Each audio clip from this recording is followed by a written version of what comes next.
شران مسافر وہ ہے جو شہر سے اتنا دور جاتا ہو، مثلا 48 میل یا 77 کلومیٹر جو ہے وہ شہر سے نکلتے ہی اس پر سفر کے جو احکام ہیں وہ شروع ہو جاتے ہیں۔ یعنی ایک شخص اتنا ارادہ رکھتا ہو کہ مثلا میں سفر پہ جا رہا ہوں اور اس کی مقدار جو ہے 48 میل ہو یا 77 کلومیٹر ہو، اس سے دور جانے کا ارادہ ہو، اور وہ جیسے ہی شہر سے نکل جائے تو مسافر کے جو احکام ہیں، شرعی احکام ہیں، وہ اس پر لاگو ہوتے ہیں۔ ظہر، عصر اور اسی طرح ظہر ہو، عصر ہو یا عشاء ہو، ان رکعتوں کا سفر میں یہ احکام ہے کہ ان کو دو دو پڑھا جائے۔ فجر کے تو ویسے 2 پڑھے جاتے ہیں اور ظہر کے بھی 2 پڑھے جاتے ہیں، اسی طرح عصر کی بھی 2 پڑھے جاتے ہیں، اور مغرب کے 3 ہی پڑھے جائیں گے۔ اسی طرح عشاء کے 2 فرض پڑھے جائیں گے مسافر کے لیے، اور سنتوں کو چھوڑ دیا جائے۔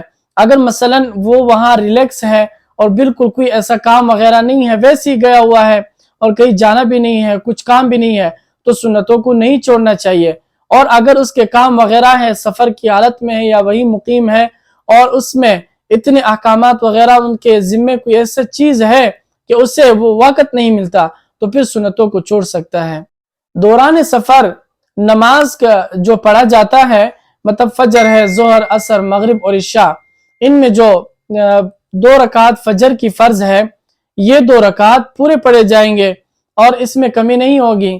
2 رکعت اسی طرح پڑھے جائیں گے، اور مغرب کے 3 رکعت اسی طرح پڑھے جائیں گے، کیونکہ اس میں کمی نہیں آ سکتی، کیونکہ آدھا کیسے کریں گے؟ 1.5 رکعت تو نہیں پڑھ سکتے، 2 پڑھیں گے بھی ٹھیک نہیں ہے کیونکہ آدھا نہیں ہو سکتا۔ اور اسی طرح وتر جو ہے وہ واجب ہے، اسے بھی اسی طرح 3 رکعت ہی پڑھیں گے۔ باقی نمازوں میں چینجنگ آئے گی، 2 رکعتیں، لیکن جو فجر ہے، مغرب ہے اور عشاء کے 3 رکعت وتر ہے، وہ جس طرح پڑھے جاتے ہیں اسی طرح ہی پڑھیں گے۔ ایک شخص کہیں جاتا ہے اور وہ کہیں ٹھہر کر وہاں مقیم بن جاتا ہے۔ اب اگر اس شخص کی نیت یہ ہو کہ 15 دن سے کم میں وہاں رہوں گا، تو 15 دن سے کم اس کے لیے وہ مسافر ہی رہے گا، یعنی وہ برابر کا مسافر ہوگا۔ جس طرح مسافر ہوتا ہے یہ وہی شخص ہے، یعنی یہ بھی مسافر ہے۔ مثلا اگر شروع سے نیت ہی 15 دن سے زیادہ ہو یا 15 دن ہو، تو پھر وہ مسافر نہیں رہے گا، کیونکہ اس کی حد جو ہے وہ 13 سے 14 دن ہے، 15 دن اس کی حد نہیں ہے۔ 15 دن سے زیادہ ہوگا تو مسافر نہیں کہلائے گا۔ ہاں البتہ ایک شخص ایسا ہے کہ وہ 2 دن کے لیے گیا ہے، لیکن آج کام ہوگا، کل ہوگا، اس میں کرتے کرتے مہینہ گزر گیا، تب بھی وہ مسافر ہے۔ اگر وہ ویسی ریلیکس ہے اور اس کی نیت میں 20 دن ہے اور 15 دن ہے، وہاں سے جاتا ہے، تو وہ مسافر نہیں کہلائے گا۔ البتہ اگر وہ شخص جو ہے کم دنوں کے لیے جاتا ہے اور اس میں لیٹ ہو جاتا ہے تو وہ مسافر ہے۔ جو احکامات مسافر کے ہوتے ہیں وہ اسی کے ہوں گے۔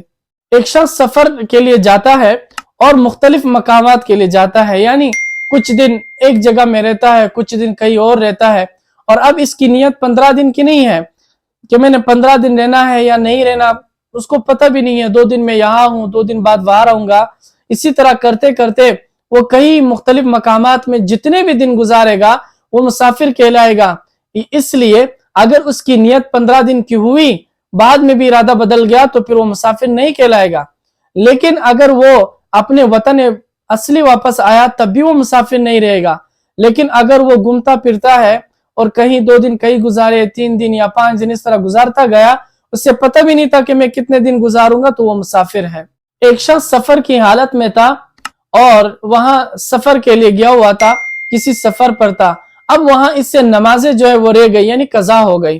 اب جب یہ دوبارہ گھر آئے گا تو وہی 2 رکعتیں لوٹائے گا۔ مثلا ظہر کے 10 رکعت ہے، لیکن اس نے سفر کی حالت میں تھا، اس پر 2 کا حکم تھا کہ 2 رکعت پڑھیں گے۔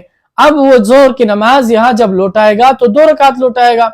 اور اگر کوئی شخص سے ویسی مقیم تھا اور اس سے نماز قضا ہوئی ہے، اب وہ شخص جو ہے وہ سفر کی حالت میں ہے، اب اس کے لیے یہ حکم ہے کہ وہاں پوری نماز لوٹائے، کیونکہ وہ نمازیں سفر میں قضا نہیں ہوئی بلکہ یہاں مقیم جب تھا تو قضا ہوئی۔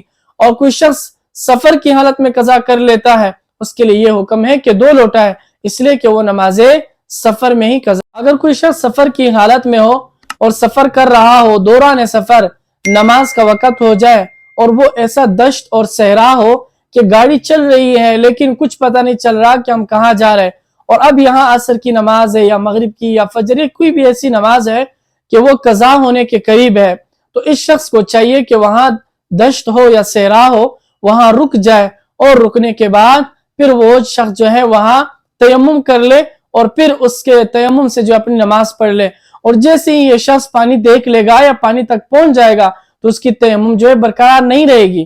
اب اس شخص کے لیے ضروری ہے کہ وہ وضو کرے، لیکن اگر کوئی اس طرح پانی کا بندوبست نہ ہو، نماز قضا ہونے کے قریب ہو، تو پھر تیمم مٹی سے کر لے اور نماز ادا کر لے۔